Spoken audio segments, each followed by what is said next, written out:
Dead Letters Don't Stay Buried by Reuben White. Part 1. The City That Breathed Wrong. The city breathed wrong that night. The sky was bruised, the wind was whispering, and the shadows moved like they had somewhere urgent to be. Dust devils spun down the cracked asphalt like restless spirits, like the land itself was trying to warn somebody. Like God was clearing his throat before the screaming started. The streetlights flickered the way they always did when something wicked was already in motion, already saddled up, already riding low and deliberate through the dark belly of the evening. Sycamore Row had seen hard nights before. It had seen foreclosures and funerals.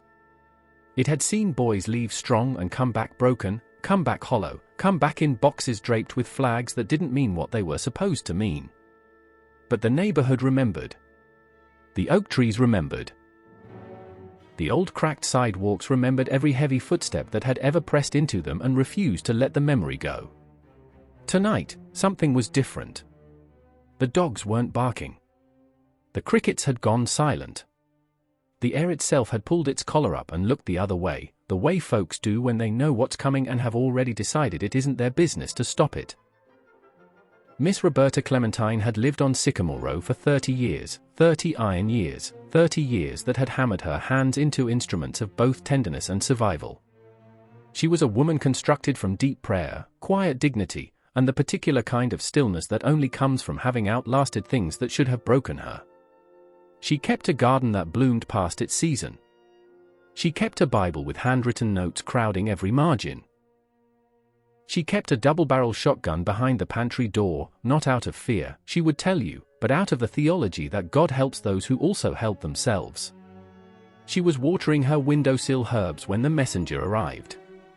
He knocked once, politely. He knocked twice, with purpose.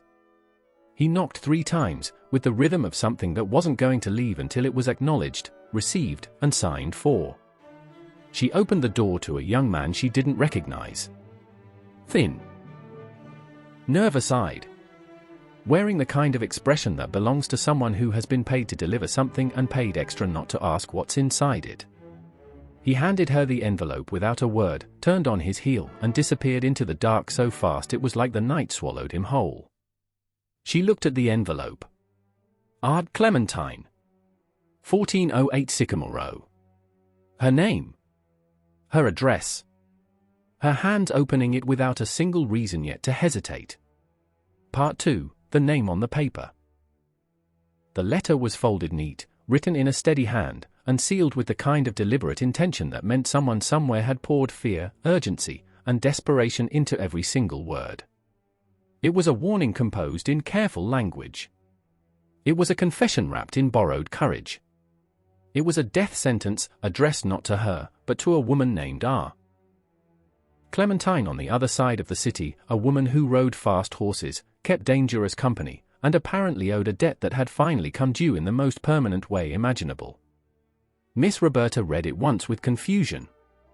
She read it twice with a creeping, crawling dread.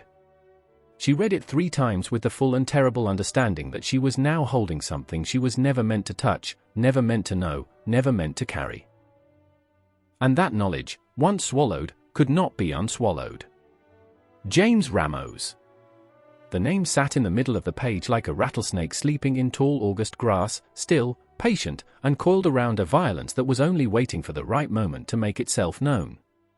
They called him the Black Spur in the old territories. They called him the Devil's Ledger Man in the river parishes, where folks whispered that he could calculate exactly what you owed and collect it in ways that didn't leave a trail, didn't leave a witness, and didn't leave much of anything worth burying in a proper casket. They called him the last rider in 3 counties that had tried to bring him in, tried to outrun him, tried to pretend he wasn't real until the morning came and reality arrived with spurs on. He was not a myth. He was not a legend.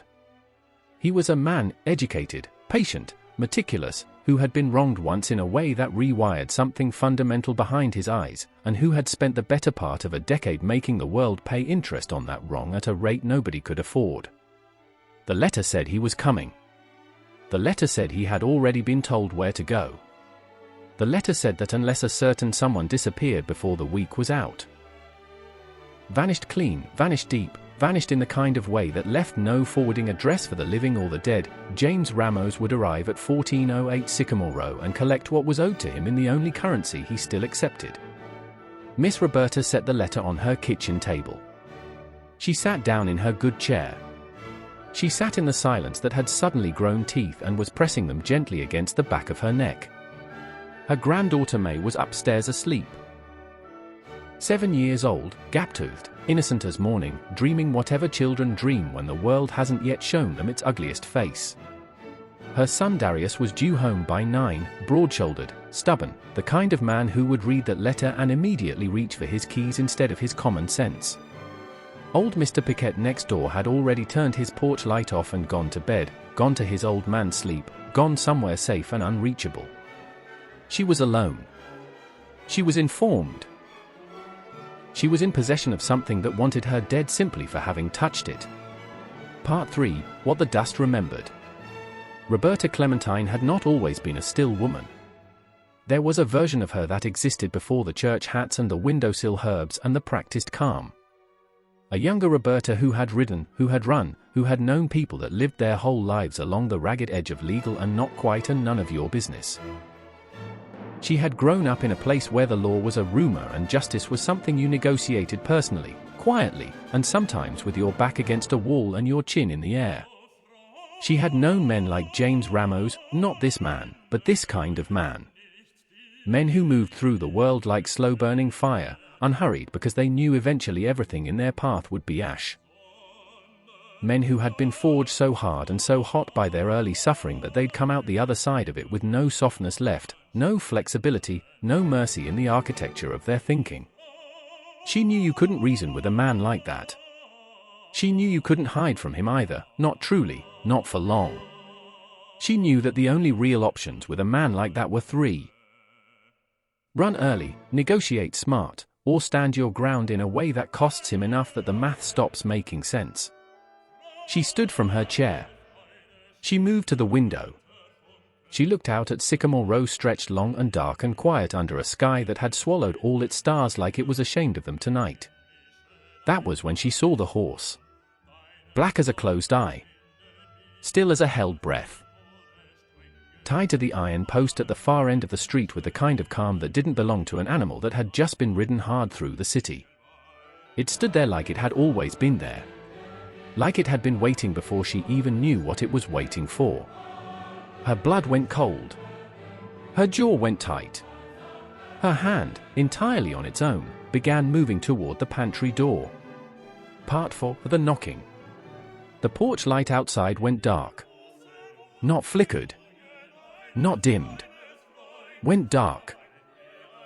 Deliberately, manually, the way lights go out when someone doesn't want to be seen doing what they're about to do next. The telephone on the kitchen wall let out one broken half-ring and then surrendered to silence. The dial tone was gone. The connection was severed. The world on the other side of that wire had been cut loose from her like a boat from its dock, and she was adrift now in something she couldn't navigate by prayer alone. She heard the boots on the porch steps. 1 step, slow. 2 steps, deliberate. 3 steps, patient, measured, and completely, terrifyingly unhurried in the way of a man who had nowhere else to be and all the time in the world to be here. Roberta wrapped her fingers around the stock of the shotgun. Cool steel. Familiar weight. The particular comfort of a woman who had decided she would not be a victim of someone else's misdirected mail.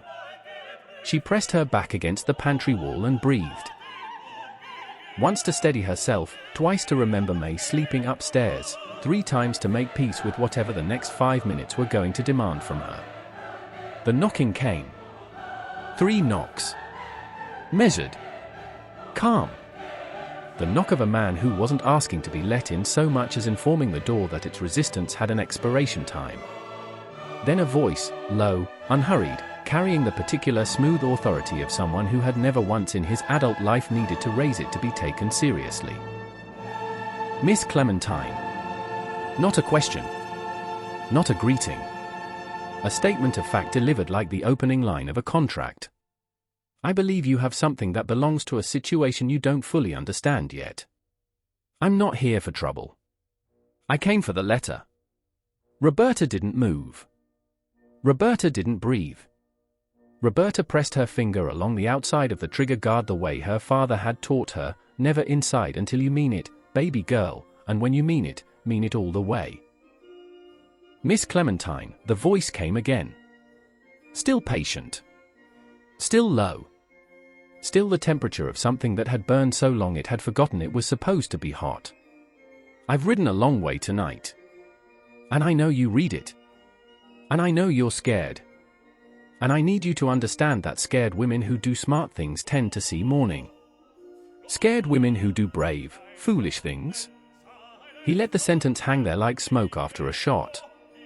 Well, the dust out here doesn't ask questions. Upstairs, May made a small sound in her sleep, a child's unconscious murmur, soft and trusting and devastating in its innocence. Roberta Clementine closed her eyes. She opened them with something different in them. Not fear. Not fury.